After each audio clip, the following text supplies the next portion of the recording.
Evangelio de San Juan, capítulo 6, y voy a leer 15 versículos para comenzar de este texto tan conocido, yo creo que para todos nosotros. Juan, capítulo 6. Después de esto, Jesús fue al otro lado del mar de Galilea, el de Tiberias, y le seguía gran multitud, porque veían las señales que hacía en los enfermos. Entonces subió Jesús a un monte y se sentó allí con sus discípulos. Y estaba cerca la Pascua, la fiesta de los judíos. Cuando alzó Jesús los ojos y vio que había venido a él gran multitud, dijo a Felipe: ¿de dónde compraremos pan para que coman estos? Pero esto decía para probarle, porque él sabía lo que había de hacer. Felipe le respondió: 200 denarios de pan no bastarían para que cada uno de ellos tomase un poco. Uno de sus discípulos, Andrés, hermano de Simón Pedro, le dijo: aquí está un muchacho que tiene 5 panes de cebada y 2 pececillos. ¿Mas qué es esto para tantos? Entonces Jesús dijo: haced recostar la gente. Y había mucha hierba en aquel lugar, y se recostaron como el número de 5,000 varones. Y tomó Jesús aquellos panes, y habiendo dado gracias, los repartió entre los discípulos, y los discípulos entre los que estaban recostados. Asimismo de los peces, cuanto querían. Y cuando se hubieran saciado, dijo a sus discípulos: recoged los pedazos que sobraron, para que no se pierda nada. Recogieron pues y llenaron 12 cestas de pedazos que de los 5 panes de cebada sobraron a los que habían comido. Aquellos hombres entonces, viendo la señal que Jesús había hecho, dijeron: este verdaderamente es el profeta que había de venir al mundo. Pero entendiendo Jesús que iban a venir para apoderarse de él y hacerle rey, volvió a retirarse al monte el sol. Amén. Que Dios bendiga su palabra. Amén. Quiero comenzar en esta mañana hablándoos de un comentario que he escuchado y de una preocupación que ha provocado en mí, o es algo que me ha hecho pensar bastante. Yo creo que este comentario lo he escuchado del pastor Julio. Si no es así, me va a decir que no. Pero no me acuerdo si lo dijo aquí delante o si es una cosa que hemos hablado nosotros. Pero el comentario fue que según los estudios, en tiempo de crisis, mucha gente se acerca a la iglesia. Mucha gente se acerca al Señor. Pero que normalmente, cuando pase la crisis, de la misma manera que nos acercamos, nos alejamos otra vez. Y claro, la verdad es que nosotros estamos viviendo un contexto un poco así. No sé si este culto, el culto de las 10, siempre ha sido el más concurrido. Todo el mundo, y eso que somos españoles, pero todo el mundo quiere venir a las 10. Y los otros cultos, pues en el segundo culto es el culto de los niños, entonces las familias tienen que venir en ese culto. El tercer culto comenzó un poco más flojo, pero poco a poco se va llenando. Somos más acudiendo a la iglesia. Y claro, y he escuchado otro comentario por ahí, esta vez no del pastor Julio, ¿no? Un comentario: ay, estaréis contentos, ¿no? Estaréis contentos, mucha gente viniendo a la iglesia. Y realmente, por eso no podemos estar contentos, porque el fin no es venir al culto. El fin no es que las personas vengamos al culto, aún reconociendo que es muy necesario. ¿Cuál es el fin de lo que estamos intentando hacer en este lugar cada vez que nos reunamos? Lo quiero explicar un poco como si se tratara de diferentes niveles, diferentes pasos que nosotros damos. La necesidad, cuando nosotros tenemos necesidad, la necesidad es algo que nos acerca al Señor. Pero a la larga, no nos mantiene cerca. Si tú te has acercado al Señor por tu necesidad, es normal.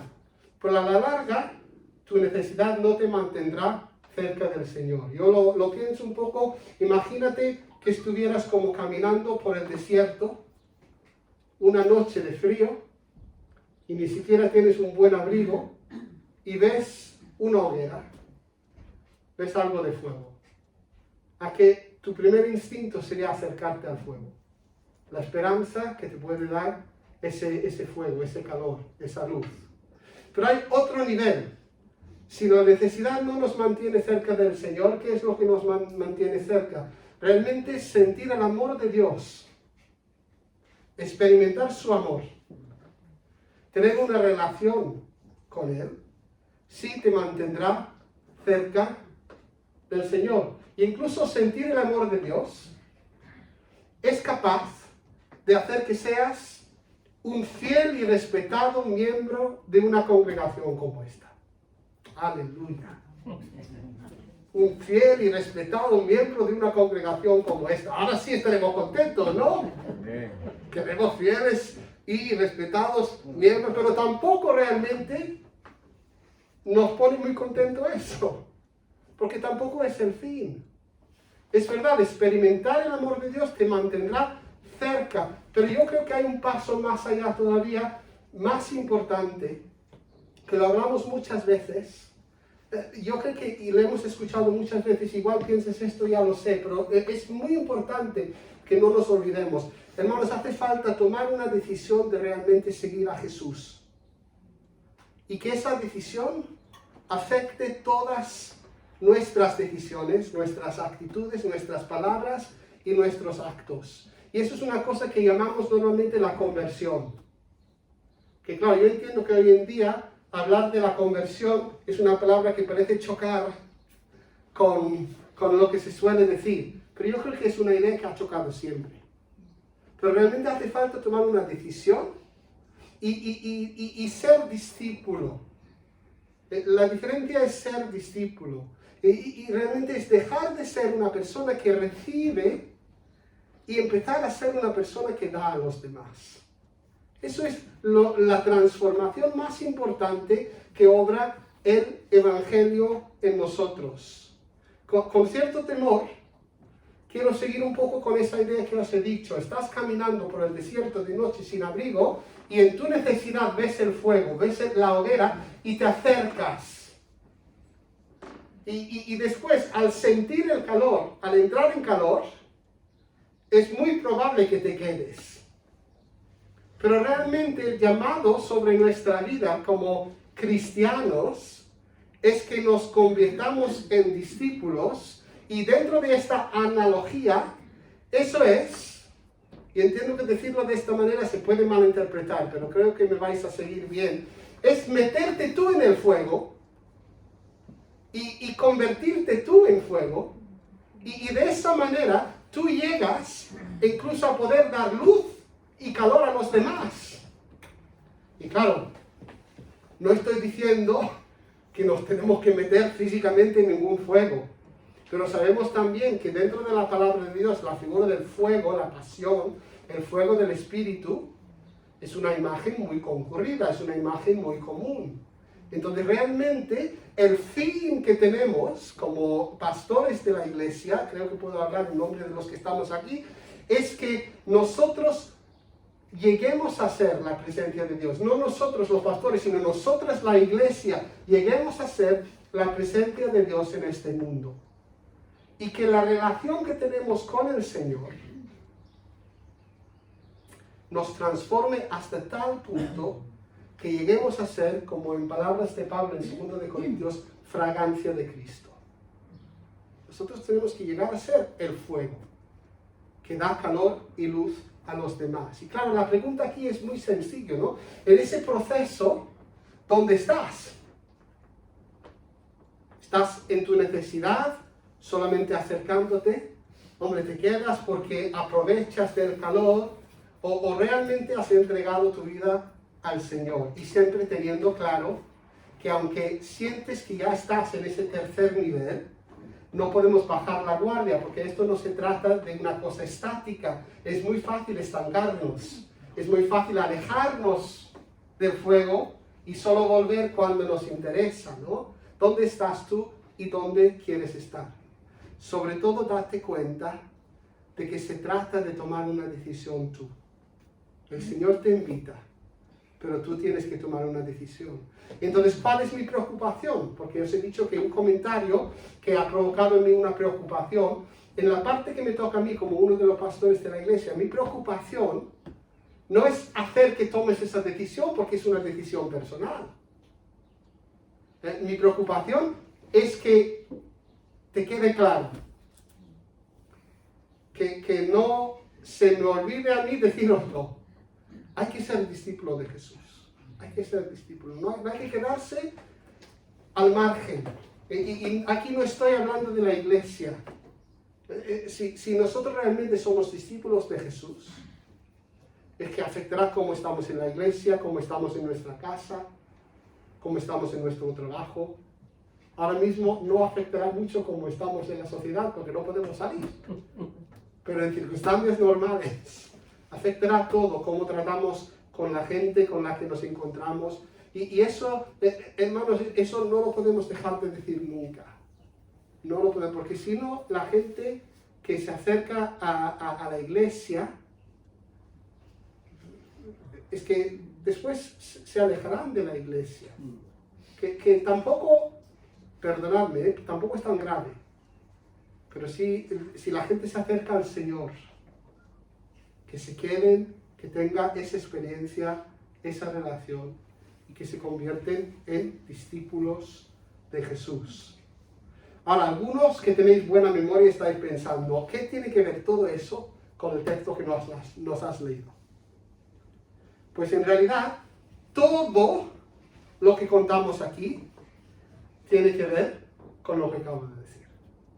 Porque todo nuestro empuje, toda nuestra motivación tiene que ser animarte, inspirarte para que tomes más pasos siempre hacia el Señor. Y en particular, quería basarme en este texto, en el tiempo que nos queda.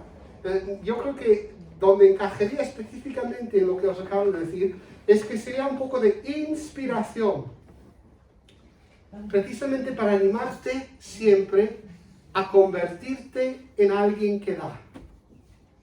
No quedarte en la posición de ser alguien que recibe, sino ocupar tu lugar como discípulo de Cristo, de alguien que da a los demás. Y como he dicho antes, sobre lo de alejarnos del fuego de vez en cuando nos interesa, de la misma forma. Muchas veces es que tenemos esto claro, lo hemos vivido hasta durante tiempo, pero pasa algo y nos decepcionamos, nos desilusionamos y volvemos a la postura de recibir solamente cuando somos llamados para dar. El texto que hemos leído, la alimentación de los 5,000, es quizá, iba a decir, el milagro más conocido de Jesús. No sé si es el más conocido, pero es de los más conocidos. Y habréis escuchado muchas veces que es el único milagro, creo, que sale en los 4 evangelios. Hay un relato, una versión de este milagro en los 4 evangelios. Y he decidido leerlo en Juan, precisamente porque cuando Juan cuenta este milagro, él mete un detalle exclusivo. Quiere decir que ninguno de los otros evangelistas habla de este punto, pero Juan sí. ¿Cuál será el detalle exclusivo que habla Juan? Será, bueno, por primera vez, lo bueno de leer la palabra de Dios y volverlo a leer es que siempre hay un detalle interesante. Justo esta vez, cuando lo he leído al principio del sermón, me he fijado por primera vez que según este texto no sobró pescado. Sobró pan, pero no dice nada, es que el pescado era muy bueno. Como no, todos nosotros nos gusta más la proteína, eso no es el detalle. Tendré que mirar si eso sale en los otros evangelios.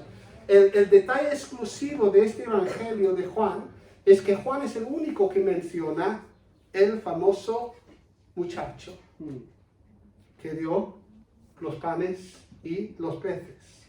Y claro, la historia de este muchacho es una lección típica de la escuela dominical, ¿no? De nuestra actividad con los niños.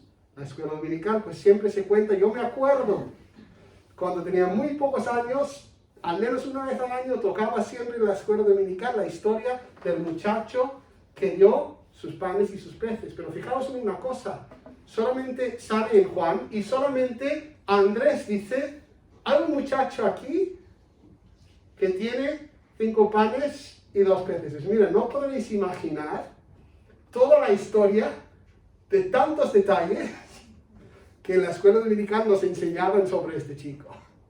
Y realmente se rellenaban los detalles, ¿no?, de la historia. Como él estaba ahí, estaba lejos de casa, estaba solo, y la madre le había dado la merienda, etcétera, etcétera. Y después cuando Jesús dijo necesitamos comida, los discípulos iban desesperadamente. Todo un montaje que no sabemos realmente cómo fue. Y tampoco importa tanto. Pero yo quiero hablaros un poco en esta mañana de algunas cosas muy sencillas para que te veas y te sigas viendo como ese muchacho que dio lo que tenía para lo que el Señor necesitaba. Y que nunca esté lejos de nuestra forma de vivir día a día. La primera cosa es sencillamente eso. Tú tienes algo para dar. Es algo único, algo de valor. Es algo que también te han dado. Y siempre te quedará la opción de guardártelo para ti. Pero el Señor te llama y tú cómo responderás. He dicho mucho, es una idea sencilla, pero fijaos en todo lo que he dicho. Tú tienes algo para dar. Lo que tú tienes para dar es algo único y es algo de valor. No te menosprecies, no menosprecies lo que tú tienes para poder dar al Señor. Es único, es totalmente único. Es algo que también te han dado. Yo no sé si es importante que es un muchacho que da lo que tiene. No sé si es importante, hombre, pero sí es bastante probable que le habían preparado esa comida. Y de una forma real, más que un adulto, nosotros cuando nos ponemos a trabajar y ganamos un sueldo y compramos nuestra comida, a veces nos cuesta más mantener siempre en mente esa idea de que todo lo que tenemos nos lo ha dado el Señor. Amén. Pero es una muy buena actitud. Aunque seas una persona con un trabajo súper importante según la sociedad y trabajas mucho y dices, yo gano mi sueldo con el sudor todos los días, pero todo lo que tienes te lo ha dado Dios. Entonces cuando el Señor nos llama de la forma que sea, y ante la opción de guardártelo, tienes que pensar, de gracia recibisteis, dad de gracia. Otra cosita que es importante, ese miedo que tenemos de guardar lo que tenemos, normalmente corresponde a una mentira que predica este mundo, sobre todo el mundo nuestro occidental. Hay una mentira, a veces se dice hoy en día, lo de predicar está pasado de moda. Quiero que sepas que te están predicando todos los días a toda hora. Y una de las mentiras más grandes que nuestra sociedad occidental y capitalista nos predica a gritos todos los días es que no hay suficiente para todos. No hay suficiente, por lo tanto, lo que tengo me lo tengo que tener agarrado, porque si no lo tengo así, no voy a tener suficiente. Es una mentira. Es una mentira. Qué bueno pensar siempre que lo que tenemos nos lo ha dado Dios. Y qué bueno, todavía mejor, pensar que el mismo que nos lo ha dado ha prometido suplir todas nuestras necesidades. Entonces, claro, es que es un cambio de mentalidad totalmente. Siempre tendrás la opción de quedarte con lo que tú tienes, o lo puedes dar al escuchar la voz del Señor. Yo no sé si al decir Jesús lo de la comida, si los discípulos iban preguntando, o no sé si igual por casualidad ese muchacho estaba cerca cuando Jesús les habló del tema y lo escuchó y voluntariamente, ¿quién sabe? Pero lo importante es que dio lo que tenía. Y tú tienes algo para dar, algo único, algo de valor. ¿Cómo responderás cuando el Señor te llama? Otra cosa, ese algo tuyo que tienes para dar puede parecer insuficiente para la tarea, pero en manos del Señor es más que suficiente. Yo sé que también lo hemos escuchado tantas veces, que parece que no haría falta volverlo a decir, pero hermanos, que no se nos olvide nunca. Es una de las grandes paradojas que hay muchas paradojas en el Evangelio, muchas. Y que realmente lo que yo tengo no es nada. Pero en manos del Señor es más que suficiente. La única limitación que tiene el Señor, y es una limitación autoimpuesta, ¿entendéis, no? Es una limitación que Él mismo ha decidido. La única limitación que tiene el Señor es que tú decidas formar parte de su propósito. No hay más limitaciones para Él. No hay ninguna más limitación. A mí me es una lección también importante que en los 3 evangelios donde no mencionan el muchacho, la historia sigue igual. El muchacho no es el centro. El muchacho no es el protagonista. El Señor habría dado de comer. El Señor habría dado de comer, habría convertido las piedras en pan si hiciera falta. Pero qué bueno que el muchacho pudo poner de su parte y cumplir con su papel en el propósito de Dios. Es muy sencillo este punto, ¿no? Tú pon de tu parte, esa parte única, esa parte de valor, y el Señor suplirá lo que falta. Y una última cosa. Muchas veces, la forma en la que Dios supla la parte que falta es precisamente en una colaboración entre los hermanos. Y tengo muy en mi corazón insistir mucho en esto, ¿no? Pensar que, hermanos, tenemos que también siempre darnos cuenta y recordar que no estamos solos. Igual que no somos el centro, que no somos el protagonista, no estamos solos en la obra del Señor. Y muchas veces la forma que el Señor usa, Él podría hacer cualquier milagro, pero la forma que el Señor usa para suplir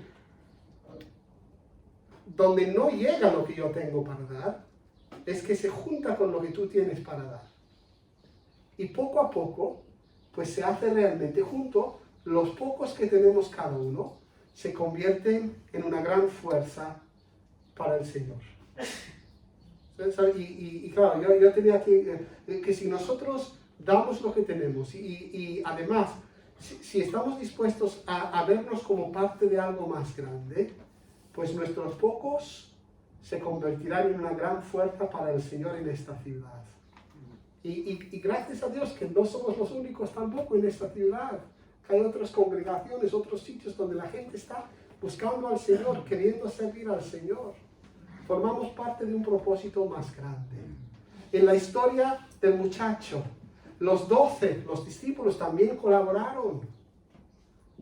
La gente hizo lo que les tocaba hacer, pero siempre es Jesús. ¿Sabes? En la negociación, cuando se negocia algo, al menos en inglés, pues tenemos una expresión que se pregunta a las personas, ¿qué traes a la mesa?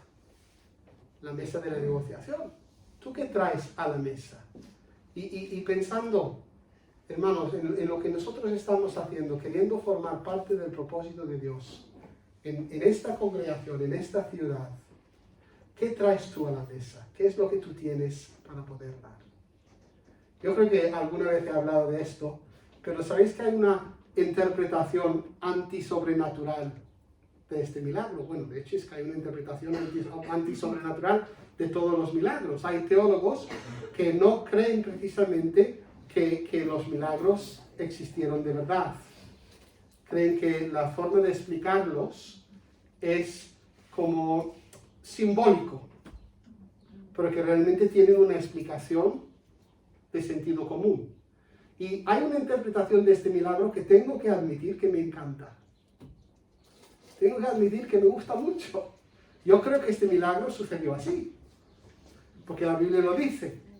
Además, si nosotros creemos que Dios es todopoderoso y sobrenatural, ¿por qué no puede hacer cualquier cosa?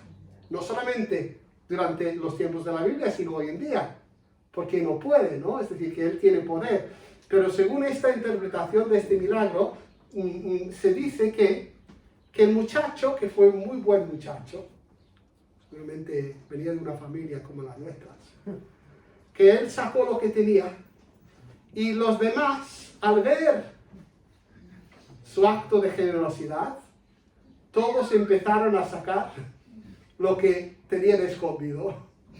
Y entre la comida de todos, pues se llegó a dar de comer a muchos. Y lo que os digo, hermanos, yo no creo que fuera así, porque la Biblia no lo cuenta así. Pero a mí me parece precioso. Y os tengo que decir una cosa. A mí me parece que eso sería un milagro más grande que el que hizo Jesús. Porque a Jesús no le cuesta nada romper todas las normas de la naturaleza. Pero esa limitación de que no te va a forzar, Él te quiere convencer, Él te quiere invitar. Eso es el milagro grande.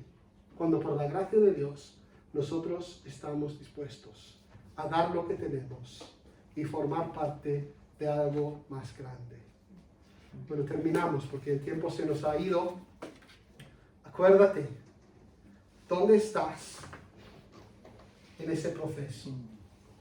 Y tampoco no te agobies. Si tú igual, porque somos así, cuando yo he dicho que la necesidad nos acerca al Señor, pero no es suficiente, si tú estás en ese punto, igual ahora te sientes mal, no te sientas mal. Gracias a Dios. Gracias a Dios que nos acercamos a Él porque le necesitamos. Pero hay más. Hay más. El Señor quiere vivir contigo. Él quiere que sea el día de San Valentín, no hoy, sino todos los días. Todos los días. Y así también, creyendo ese mensaje, es como recibimos la salvación, que es un regalo de Dios. Pero hay un paso más. El Señor quiere que tú le entregues tu vida. Quiere afectar todas tus decisiones, que es difícil, es un milagro, eso sí también es un milagro. Y quiere que tú seas discípulo de Él. Y ten en mente que estás llamado para ser una persona que da, no una persona que solamente recibe.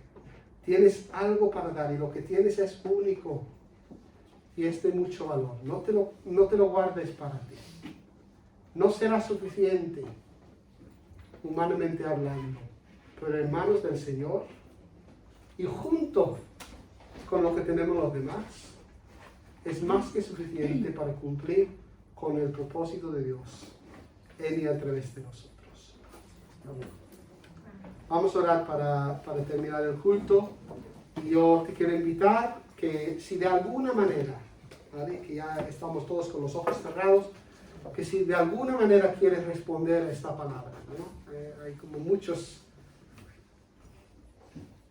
puntos diferentes, pero si tú has notado algo, el llamado del Señor, pues que mientras yo ore, pues igual te puedes poner en pie, solamente como una señal, primeramente para ti. Y vamos a despedir este culto y pedirle al Señor que podamos salir otra vez de este lugar, renovado ese deseo, esa esperanza, ese propósito de servirle a Él. Padre, te doy gracias, Señor. Gracias por tu palabra que trae descanso. Padre, incluso una línea de ti trae descanso. Gracias porque lo que prometes lo cumples. Y gracias porque tienes todo el poder para hacer cualquier cosa. Y Padre, en esta cosa que has dejado a nuestra propia voluntad, el aceptarte, Señor, el acercarnos a ti, el entregar nuestra vida. Padre, yo solamente puedo hablar por mí, pero una vez más en este día quiero decirte que tuyo soy, Señor. Haz lo que quieras en mí. Padre, yo quiero ser un discípulo.